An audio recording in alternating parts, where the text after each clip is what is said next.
Hello, Danhausen here. Danhausen here to let you know that you are watching Dre41 Gaming. They do video games of some sort. Who knows? Danhausen doesn't. But they are very nice, very evil, do time. And if you do not watch this channel, you shall rue the day.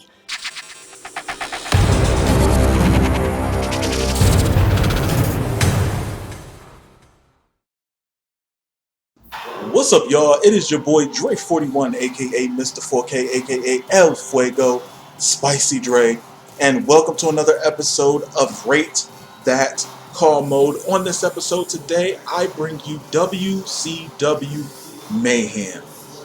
This is going to be a very, very interesting video. I hope you guys like it. So, enough with the small talk. Let's get to it. WCW Mayhem is a video game developed by Kodiak Interactive and published by Electronic Arts.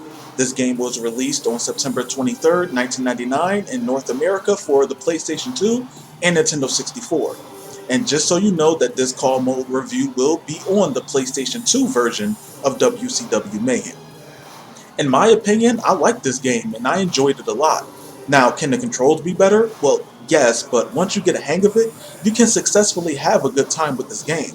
I also feel like the visuals aren't as bad as people say it was, and this to me was a quality WCW game.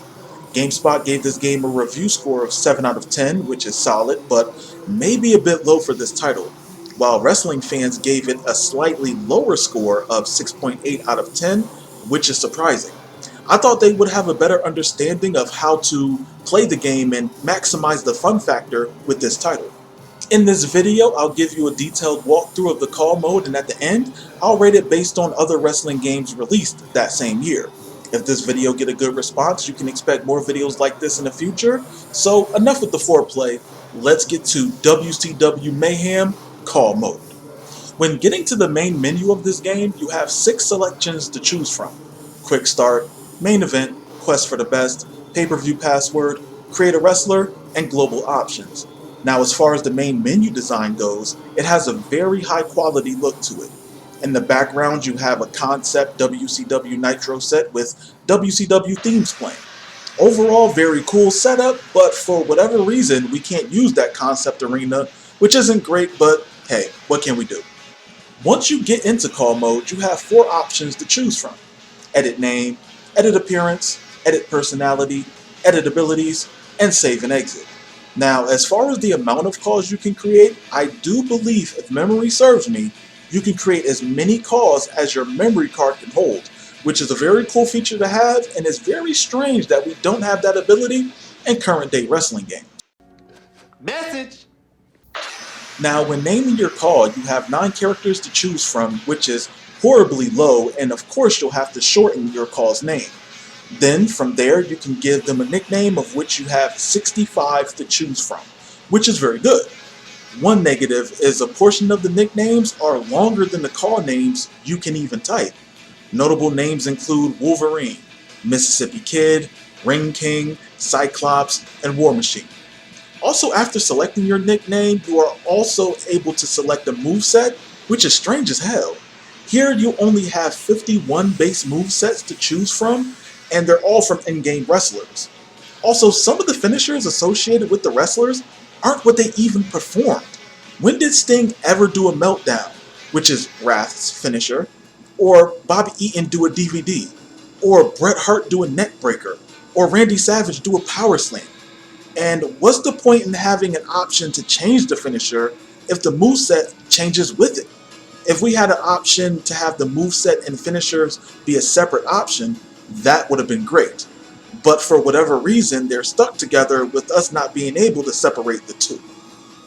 After that, we can now choose the appearance of the call, and here we have 40 different options to choose from. Now, that's really good, but to be honest, not so great. I'll get to that. But they include the size, template, skin type, face, hairstyle and color, facial hair, mask, sunglasses, head piercings, neck tattoos, headwear, shirt, logo, hem, sleeve length, jacket, necktie, chains, body piercing, front and back tattoos, armbands, elbow pads, hand ties, gloves, left and right arm tattoos, arm miscellaneous parts, pants with the pattern, length, and knee holes, belts, rear end logos, left and right leg tattoos, left and right leg knee pads, and boots. Damn, that's a lot, but hey, we're entering the type of wrestling games that give you more freedom to create what you want. Sort of, but even with all these options, they still make it kinda difficult to create the wrestlers from other companies that you might want to create in this game. After running through the look of your call, you now get to choose their personality, which includes faction, style, attitude, and intro music. Faction is basically who you side with, whether it's WCW, NWO, Black and White of course, Wolfpack, Horsemen, Cruiserweights, and the Hardcore division. Style includes technical, dirty, lucha, and power. And to be honest, I don't know what this actually does. Attitude includes babyface, heel, and neutral, which is how the fans react to you during your entrance. Intro music has 16 options, and that's because a good portion of the WCW themes are just rips of actual songs, and they couldn't put them in the game, so we only had to choose from Kidman, Disco, DDP, Goldberg, Canyon, Conan, Buff Bagwell, Macho Man, Raven, Rey Mysterio, Rick Steiner, Saturn, Sting, Wrath, and Ernest the Cat Miller. Now, if you ask me, that's not really a good selection as far as music goes. They definitely need to show more in regards to this option. How am I supposed to create wrestlers from other companies if they all are going to have WCW music? They could have put in some generic music, maybe 10 options of that. That would have been great to have, but hey, what can you do? This game is over 23 years old. Now, in editabilities, this is more like the attribute systems we have in today's wrestling games. Here you can adjust the strength, impact, speed, quickness, aerial, matability, submission, brawling, and dirtiness. Not many attributes to choose from, but they got the gist of what it goes into the stats of a call. I wish it had a system more like a numerical value as opposed to what we have, so we could create with an exact science. What we have here is add 0 to 9 points to each ability, which isn't great and seems very basic for a feature seeing what we had before and during this game's release. After that, you can save and exit, and you have successfully created a wrestler in WCW Mayhem. This call mode is okay overall. It has a very strange setup and missing important features. Now let's see what other wrestling games came out that same year. Here are the wrestling games that have come out in 1999. Boy, this has to be the most stacked list of wrestling games in one year I've ever seen. King of Soul, All Japan Pro Wrestling for the PlayStation. It had a call mode. Giant Graham, All Japan Pro Wrestling 2 for the Dreamcast. That had a call mode. New Japan Pro Wrestling Token Retsuden 4 for the Dreamcast. And that had a call mode. WCW NWO Thunder for the PlayStation. No call mode there. WWF Attitude for the Game Boy Color, N64, PlayStation, and Dreamcast. That definitely had a call mode. WWF WrestleMania 2000 for the Nintendo 64 and Game Boy Color. That had a call mode. Then we have Fire Pro Wrestling G, which came out for the PlayStation, and that definitely had a call mode. Based on the other call modes we had to choose from, which was a stacked list, WCW Mayhem sits in the back of the pack.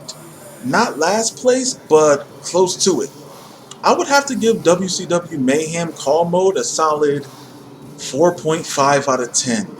The edit name feature has a strange setup with a basic moveset attached to it, and it doesn't allow you to change the finishers attached to the moveset. It also has a bunch of nicknames most wrestlers wouldn't even really use. The appearance, while having a large selection to choose from, kinda goes for the fantasy route. I would like to see it have more options to create actual wrestlers, either from WCW, WWF, or any wrestlers from around that time. To give you the option to make a referee or a luchador is great, but it seems like more effort was put into making a zombie, a radioactive man, Diablo, Grid Guy, or an invisible man, and that's not an even exchange. The personality trait is a cool feature.